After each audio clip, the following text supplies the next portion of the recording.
Hello everyone, today we are talking about diabetic retinopathy, which is diabetic eye disease. Today we will touch base the symptoms, the causes, the risk factors, diagnosis, treatment, and complications. So, let's get started, guys. I am Dr. Ahmed Ergin. I'm an endocrinologist and a diabetes specialist. I treat patients with diabetes every day, and I ask one single question every day. Have you seen your eye doctor? Extremely important. A lot of people end up going blind, and the most common reason for blindness is diabetic retinopathy. So we're going to go over all these today, and at the end of the video, I'm going to give you a bonus tip. So stay tuned, and before we get started, please hit the subscribe button, and let's go. So guys, before we jump to the topic, I want to encourage you to take the quiz in the description below to win a chapter from my diabetes book. Let's move on. So I want to emphasize why understanding this horrible complication of diabetes is so important. Because, think about this, 2 out of 5 of every diabetic has some sort of diabetic eye disease. That includes everyone, controlled or uncontrolled. If you're not uncontrolled, the chances of diabetic retinopathy is 90%. That's huge. Now, if you already have underlying diabetic retinopathy, and if you control your diabetes and your blood sugars, you can reduce your risk by up to 54%. Now, if you do not even have retinopathy at all, but you just got diagnosed with diabetes, you can reduce your risk of diabetic retinopathy or diabetic eye disease up to 75%. So let's talk about symptoms. The most common symptoms of diabetic retinopathy is blurry vision that comes and goes. It gets better and gets blurry again. You may have a change in the perception of the color, so the colors may fade away. You may end up not seeing very well at night, so that's called poor night vision. You may end up developing some floaters or dark spots in your eye that kind of increase in number gradually. So what are the real serious symptoms that you have to go see doctor today immediately is if you see a curtain coming down over your eyes. That would be, I think anyone can tell, is not good. If you start seeing flashing of lights all over your eyes, if you start seeing a tunnel vision where the peripheral vision is totally lost or you cannot really see your sides well, these are almost emergencies that you have to hit the emergency room or hit the eye doctor's office today. So why does diabetic retinopathy develop to begin with, right? So how come the high blood sugar cause the diabetic retinopathy? Well, number one, when you have high blood sugars, and we discussed about this before, then your body cannot utilize the sugar. That sugar has to go somewhere, right? And then we call this alternative pathways, like sorbitol pathway, protein kinase C, hexazomin pathway, etc., etc. Now, what happens with these pathways is body does not really know what to do with the blood sugar and trying to get rid of it. It's like, you have a manager that knows what to do, and then the manager calls sick, and you just assign one of the employees who has no idea what to do, but he has to be there because you need a manager, and then that person does something or tries to do something, but ends up messing a lot of things up, right? That's typically what happens when an inexperienced person takes on the job. So same thing when your body is trying to process the glucose in an alternative pathway, in different pathways, you end up creating a lot of cytokines, especially inflammatory cytokines, and growth markers. So these are the things that lead to what we call endothelial damage, which is the blood vessel wall is called endothelium. When there is a damage in your endothelium, what happens is you start leaking fluid and sometimes the blood itself. The wall of the arteries, especially when they get thin, they start ballooning, and we call them aneurysms. So the aneurysms typically end up bursting eventually as well. So that brings us to staging. So how do we really stage diabetic retinopathy? We divide into 2.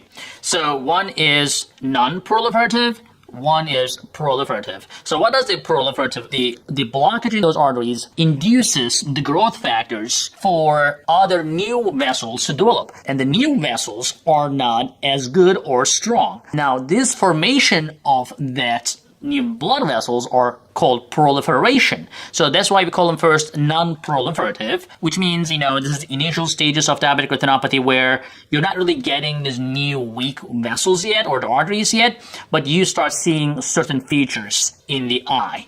Now, versus proliferative is more advanced stage where you start seeing these new weak arteries. So the first stage of non-proliferative retinopathy is the mild stage. That's pretty easy, right? So in the mild stage, the doctors can see the weakening of the blood vessels. There's some aneurysms, maybe there's some leakage, but typically there is no symptoms at this stage. Now, when it becomes moderate, the larger areas of these blood vessels become more visible, leaky, etc., and then symptoms of blurry vision may develop at that stage. Now, when it is severe, that is the beginning of the proliferation where your body is attempting to start making the new arteries in your retina. Now, of course, the next stage will be the proliferative diabetic retinopathy, where you see a bunch of the bleedings, the exudates, fatty and fluidy exudates in your retina, and then the proliferation, which is the new vessels coming up, and then they actually start bleeding even more because they're weaker, and that's some kind of total mess. At this stage, the doctors intervene and move you to the treatment stage. So, what are the risk factors actually for diabetic retinopathy? Well, number one is your genes. So some people are, unfortunately, more prone to have diabetic complications, and that is very difficult to estimate who's going to be prone to until they get it. So don't just assume or just try to think positive and say, oh, I think I probably have good genes. Well, that may be too late by the time you figure out that you do not. So I would suggest definitely try to do everything you can do to get your blood sugars under control. Now, unfortunately, if you're African American, Hispanic, or Native American, the chances of diabetic retinopathy is more. If you're a smoker, definitely the diabetic retinopathy risk is more because the smoking also weakens your arteries. When you're pregnant, you have to be watching that out more carefully. It really gets worse during pregnancy. So if you already have diabetic retinopathy and you're pregnant, you better see your doctor way more often than normal. And if you have high blood pressure and high cholesterol, and people ignore that, people get hung up on their blood sugars, but I tell them all the time, your blood pressure is as important, your cholesterol is as important, because again, this is all about the blood vessels, and your blood vessels are going to be damaged with the high blood pressure and high cholesterol as well. Studies indicate that actually if you control your blood pressure in addition to your blood sugar, remember we talked about up to 75% risk reduction with controlling the blood sugars, you can get another 35-40% risk reduction on top of that if you control your blood pressure as well. Now remember, we have how to control blood pressure naturally videos. You can find it right here, or you can just search on YouTube and watch that video. It's extremely important for you to understand the blood pressure control. Now, what are other conditions that are actually not necessarily diabetic retinopathy or bleeding or anything like that, but is still associated with diabetes? Well, number one, cataract. Cataract is very common, but it's super common in diabetes. What else? Glaucoma. They're gonna be like, how the hell glaucoma is associated with the diabetes? Well, the glaucoma is all about your eyes draining the fluid in your eye. When your eye is not able to drain the water, then you end up having a lot of pressure in your eye, which is not good, and it starts pushing on the nerves and causes damage. Now, when you have proliferation in the areas where your eyes are trying to drain that water, it creates the blockages, and that also leads to glaucoma as well, which leads to, if untreated, especially to blindness. And the macular edema is also common. It happens to non-diabetics as well, but since the edema happens from the leakage of the damaged blood vessels, you are more likely to have macular edema, which definitely is a very high-risk disease for blindness. Now, what do you do to diagnose diabetic retinopathy? Well, see your eye doctor. So typically, we recommend seeing the eye doctor once a year, and if everything is okay, your diabetes is under perfect control, it's okay to stretch it up to every 2 years.